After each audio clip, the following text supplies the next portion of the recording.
بسم اللہ الرحمن الرحیم۔ السلام علیکم ورحمۃ اللہ وبرکاتہ۔ میں زبیر خان ہوں اور آپ میرا ویلاگ دیکھ رہے ہیں۔ غزہ پر زمینی حملہ اور اسرائیل، آج اس موضوع پر مختصراً بات کی جائے گی۔ 7 اکتوبر کو حماس کی طرف سے اسرائیل پر حملے کے بعد اسرائیل کی طرف سے متعدد جوابی اقدامات کیے جا رہے ہیں۔ تاہم اس وقت دنیا بھر کی جو نظریں ہیں وہ غزہ پر ہیں، جہاں پیغامات بھجوائے گئے ہیں کہ غزہ کے شمال میں موجود جتنے فلسطینی ہیں وہ جنوب کی طرف انخلا کر جائیں، کیونکہ اسرائیل جو ہے وہ غزہ پر زمینی حملہ کرنا چاہتا ہے۔ اسرائیل نے غزہ کے بارڈر پر سینکڑوں ٹینک تعینات کر دیے ہیں اور اسی طرح 1,00,000 فوج کو بھی تعینات کر دیا گیا ہے۔ اس کے علاوہ 3,50,000 جو ریزروسٹ ہیں ان کو بھی جنگی تیاریوں کے لیے موبلائز کر دیا گیا ہے۔ یہ جو اسرائیل کی طرف سے زمینی حملہ کی تیاریاں کی جا رہی ہیں، اس پروگرام میں ان تیاریوں کا ایک مختلف نقطہ نظر سے جائزہ لینا مقصود ہے۔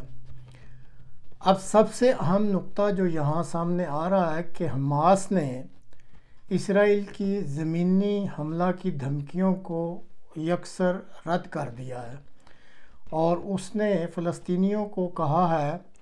کہ وہ اپنا نہ تو گھر چھوڑیں اور نہ اپنی زمین چھوڑیں۔ حماس کے مطابق وہ کہتے ہیں کہ یہ ایک نفسیاتی جنگ لڑنے کا طریقہ کار ہے جو کہ اسرائیل استعمال کر رہا ہے۔ دراصل اسرائیل کو غصہ اس بات پر ہے کہ حماس کی طرف سے 7 اکتوبر کے حملہ نے اسرائیل کے ناقابل تسخیر ہونے والی جو ملٹری قوت تھی اور ان کی یہ جو فینٹازی تھی دماغ میں، یا یہ جو وہ کہتے ہیں کہ رہتے تھے ہمیشہ اسی خیال میں کہ ہماری جو ملٹری قوت ہے یہ ناقابل تسخیر ہے اور کوئی ہمیں چھیڑ بھی نہیں سکتا،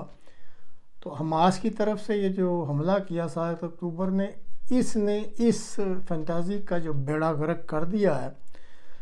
اور اس وجہ سے اب اسرائیل حماس کی طاقت کو اس دفعہ اس طریقے سے کچل دینا چاہتا ہے کہ آئندہ یہ تنظیم اس قسم کی کبھی بھی حرکت نہ کر سکے۔ لیکن ناظرین، شدید غصہ کی حالت میں انسان اپنے حواس کھو بیٹھتا ہے، اور اس وقت یہی حالت اسرائیلی حکام کی لگ رہی ہے کہ جب وہ غزہ کے علاقہ میں زمینی حملے کے لیے جائیں گے تو وہ کیسے پہچانیں گے کہ ایک فلسطینی جو ہے وہ حماس کا جنگجو ہے یا عام فلسطینی ہے۔ یہ فرق کرنا ناممکن ہو جائے گا، کیونکہ وہ سارے فلسطینی ہیں اور وہ اسی زمین کے بیٹے بیٹیاں ہیں، اور اس وجہ سے پھر جو اسرائیلی فوج کو جو زمینی حملہ کرے گی اس کو شدید مزاحمت کا سامنا کرنا پڑ جائے گا۔ سال 2014 میں بھی اسرائیلی فوج نے غزہ پر زمینی حملہ کیا تھا اور اس کو پھر شدید مزاحمت کا سامنا کرنا پڑا تھا، اور اسی وجہ سے پھر وہ اپنا مقصد حاصل کیے بغیر یہاں سے چلے گئے تھے۔ لیکن فوجی نقطہ نظر سے اس وقت جو مختلف اشارے یا انڈیکیٹرز مل رہے ہیں وہ صاف بتلا رہے ہیں کہ اور قوی امکان ہے کہ اسرائیل جو ہے وہ اپنی 7 اکتوبر کی خفت کو مٹانے کے لیے غزہ پر لازمی جو ہے وہ زمینی حملہ کرے گا، اور ایک تو اس میں خفت مٹانی ہے اور دوسرے دنیا کو پھر اسرائیل نے اپنی فوجی قوت کا بھی بتلانا ہے،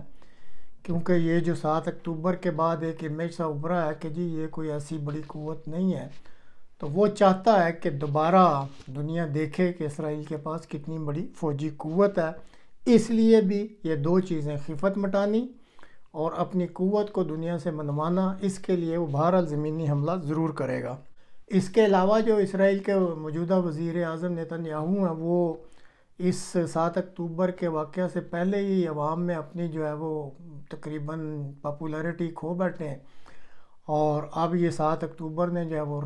صحیح کسر بھی پوری کر دی، تو اس لیے بھی اب انہوں نے بھی تو اپنی ساکھ کو دوبارہ بحال کرنا ہے، وہ لازمی کہیں گے کہ یہ حملہ ضرور ہو اور ضرور کریں گے۔ اب ایک اور چیز جو سامنے آ رہی ہے کہ 7 اکتوبر کو تو حماس کی طرف سے یہ حملہ ہو گیا، لیکن اس کے بعد بھی زمینی حملوں اور فضائی حملوں اور راکٹ کے ذریعے جو ہیں وہ غزہ کی طرف سے، حماس کی طرف سے باقاعدہ اسرائیل پر حملے کیے جا رہے ہیں۔ تو یہ اس چیز کا کلیئر کٹ انڈیکیٹر ہے کہ ان کی وہاں پہ کوئی اسٹرینتھ یا طاقت ختم نہیں ہوئی، اور اگر اسرائیلی فوج غزہ میں داخل ہوتی ہے تو اس کو لازماً جو ہے وہ شدید مزاحمت کا سامنا کرنا پڑے گا۔ اب اسرائیل کی طرف سے ہی کچھ جو پرو اسرائیلی ہیں وہ ایک حوالہ دے رہے ہیں کہ حال ہی میں یہ جو ناگورنو کاراباخ، یہ جو آذربائیجان میں علاقہ تھا جہاں پہ آرمینین آباد تھے، کل آبادی 1,20,000 کی تھی جس میں سے 1 لاکھ آرمینین تھے، تو وہ یہ کہتے ہیں کہ یہ آرمینین نے بھی تو فوری طور پہ اس علاقے سے انخلا کر دیا، لیکن جو اس کے خلاف آرگومنٹ دیتے ہیں وہ یہ کہتے ہیں کہ بھائی آرمینین نے جو انخلا کیا ہے وہ اپنے مدر لینڈ کی طرف، اپنے مادر وطن یعنی آرمینیا کی طرف کیا ہے، تو کیا جو فلسطینیوں کو اب 1 ملین کو انخلا کروانا چاہتا ہے اسرائیل، تو ان کا تو مادر وطن ہی فلسطین ہے، تو کیا، اور اس مادر وطن پر سوائے ان 2 علاقوں ویسٹ بینک اور غزہ کے باقی تو سارا قبضہ اسرائیل نے کیا ہوا ہے، تو کیا اسرائیل اجازت دے گا ان 1 ملین فلسطینینز کو کہ یہ اپنے مادر وطن یعنی فلسطین کے علاقہ میں جس پر اس وقت اسرائیل کا قبضہ ہے وہاں ان کو آنے دے گا اور کہے گا کہ ٹھیک ہے آپ ادھر آ کے تو آباد ہو جائیں؟ اور لگتا نہیں ہے کہ کبھی بھی اس بات کے لیے اسرائیل جو تیار ہوگا، کیونکہ 2005 میں اسرائیل نے یہ ایک تلخ تجربہ کیا تھا کہ اس نے غزہ پٹی پر قبضہ کر لیا تھا اور وہاں کا سارا انتظام جو ہے وہ سنبھال لیا تھا، لیکن فلسطینیوں نے اسرائیلیوں کو ناکوں چنے چبوا دیے تھے اور اس نے پھر کہا کہ جی یہ لے اپنی غزہ پٹی، اور وہاں سے چلا گیا تھا۔ تو اس نقطہ نظر سے اگر فلسطینی جو ہیں اس کو اب اسرائیل کوئی کڑوا گھونٹ بھر کے یا کسی کے کہنے پر کوئی جگہ دیتا ہے اسرائیل کے اندر اور کہتا ہے جی میں اپنے کنٹرول میں رکھوں گا، تو یہ 2005 والا جو ہے وہ لیسن پھر دہرایا جائے گا، وہی تاریخ دہرائی جائے گی۔ تو اس لیے یہ چیز بھی اسرائیل کے ذہن میں ہے، اور وہ غالباً اس طرف کبھی بھی نہیں آئے گا کہ فلسطینیوں میں یا تو غزہ پٹی کا کنٹرول سنبھال لے یا ان کو کوئی ایسی جگہ دے دے اپنے مقبوضہ علاقوں میں کہ جہاں ان کو وہ رکھ سکے۔ ان دونوں چیزوں کے امکانات بظاہر نہیں لگ رہے۔ اب ایک ایسا نقطہ ہے جس پہ لگتا ہے کہ کچھ پروگرس ہو سکتی ہے، اور وہ بھی اس صورت میں کہ اگر اس دفعہ اسرائیل زمینی حملہ کرتا ہے غزہ پر اور حماس کی جو قوت ہے چاہے فوجی ہے یا سیاسی ہے اس کو پوری طرح کچل دیتا ہے اور وہ اس جوگے نہیں رہتے کہ دوبارہ وہ کوئی حملہ کر سکیں یا کوئی اپنی سیاسی قوت کی بنا پر غزہ کا انتظام سنبھال سکیں۔ اس وقت ویسٹ بینک میں فلسطینیوں کی جو تنظیم ہے جو انتظام سنبھالے ہوئے ہے، فلسطینین لبریشن اتھارٹی، وہ سیکولر کہلواتے ہیں یا ان کے بارے میں مشہور ہے کہ وہ تھوڑا معتدل مزاج کے لوگ ہیں، اور یہ کوشش کی جائے گی اس دفعہ زمینی حملہ کر کے کہ حماس کی اگر قوت کچل دی جاتی ہے تو پھر اسرائیل کی یہ کوشش ہوگی اپنے جو ہم نوا ہیں یا جو اس کے سپورٹر ہیں ان سے مل کے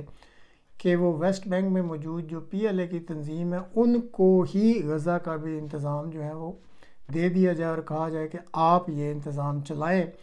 کیونکہ ان کے ساتھ بہرحال اسرائیل کے حکام کا جو گزارا ہو سکتا ہے، اور وہ اس نقطہ نظر سے سوچتے بھی نہیں ہیں کہ جی ہمیشہ اگریسو پالیسی جو ہے اس کو ہی اپنانا ہے، یا ان کا چارٹر ایسا نہیں ہے جو کہ حماس کا چارٹر تھا۔ لیکن اب یہاں جو سب سے بڑا مسئلہ بن سکتا ہے وہ یہ ہے کہ اس وقت اس خطے میں 2 لابیاں کام کر رہی ہیں، ایک تو امریکہ اور یورپ کی لابی ہے، اور ان کے مقابلے پہ رشیا، چائنا اور ایران کی لابی آ گئی ہے۔ اب دونوں لابیوں کے اسٹریٹجک انٹرسٹ ہیں اس خطے میں، تو یہ صرف اسرائیل یا فلسطینیوں کا مسئلہ نہیں ہے بلکہ یہ 2 ان طاقتور لابیوں کا مسئلہ بن گیا ہے۔ تو اگر تو یہ لابیز چاہیں گی تو یہاں پہ امن آ جائے گا، ورنہ پھر جیسے ہو رہا ہے